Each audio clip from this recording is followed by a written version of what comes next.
संकेत संकेत काय मित्रांसोबत ट्रिपला जायचं असेल तर मित्रांसोबत ट्रिपला जायचं असेल तर 5 पॉईंट लक्षात ठेवायचे म्हणजे ठेवायचे.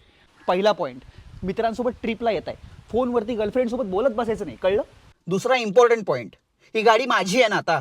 नाही, मला सांगा, ही गाडी माझ्या मालकीची आहे ना, मग माझ्याकडनं कशाला पेट्रोलचं कॉन्ट्रीब्युशन घेताय तुम्ही? गाडी घेऊन येतोय ना मी. तिसरा पॉईंट, हे असं छान छान विलामध्ये ट्रिप करायला येता, मग जरा कॉन्ट्रीब्युशन पण वेळेवरती द्या. नंतर देतो म्हणून डेट पुढे सरकवू नका. पॉईंट क्रमांक 4, तुम्ही जर का विला बुक केला असाल आणि जर का मित्र आला असाल तर तुम्ही नक्कीच प्यायला बसाल. ओल्ड मंक खोलणार आहात तुम्ही, मला माहिती आहे. तेव्हा ना माझ्यासारखे जे न पिणारे आहेत, तुम्ही लक्षात ठेवा, आपण चकण्यासाठी त्यांच्या दारूच्या ग्लासमध्ये तोंड मारायला जायचं नाही, त्यांचा चकणा आपण खायचा नाही, आपण स्वतः सोबत कॅरी करायचा. आणि 5वा पॉईंट तुझ्यासाठी हो, तूच जो आता हा व्हिडिओ बघतोय ना त्याच्यासाठीच. स्विमिंग पूलमध्ये येशील पोहायला, तेव्हा पोहून ना तू